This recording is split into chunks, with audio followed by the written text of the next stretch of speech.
नमस्कार, म शिक्षा पोखरेल कक्षा 9 को विद्यार्थी। आज मिति 2082 साल असोज 3 गते आजभन्दा 10 वर्ष अगाडि नेपालले लामो सङ्घर्षपछि आफ्नो संविधान पाएको दिन। आज हामी सबैले गर्वका साथ संविधान दिवस मनाइरहेका छौँ। संविधान भनेको केवल कानुनी कागज मात्र होइन, यो हाम्रो पहिचान हो, हाम्रो अधिकारको डल हो र हामीलाई भविष्यतर्फ लैजाने मार्गदर्शन हो।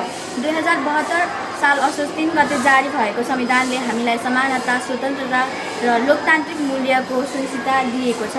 तर आजको वर्तमान परिस्थितिले संविधानमाथि विभिन्न चुनौती आइपरेका छन्। कतिपय मानिसले आफ्नो स्वार्थको लागि संविधानलाई कमजोर पार्ने प्रयास गरिरहेका छन्। हामी विद्यार्थी, भविष्यको नागरिकले यसलाई बुझ्नुपर्छ।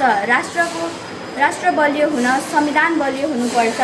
त्यसैले संविधानको रक्षा गर्ने हाम्रो पहिलो कर्तव्य हो। परिस्थिति जे भए पनि संविधानलाई कुनै पनि मूल्य चुकाएर जोगाउनुपर्छ। आउनुहोस्, आजको दिन हामी सबैले संविधानको पालना गर्ने प्रतिज्ञा गरौँ। यही बाटोले मात्र हाम्रो नेपाल शान्त, न्यायपूर्ण र समृद्ध बन्दछ। धन्यवाद र संविधान दिवसको सबैमा शुभकामना।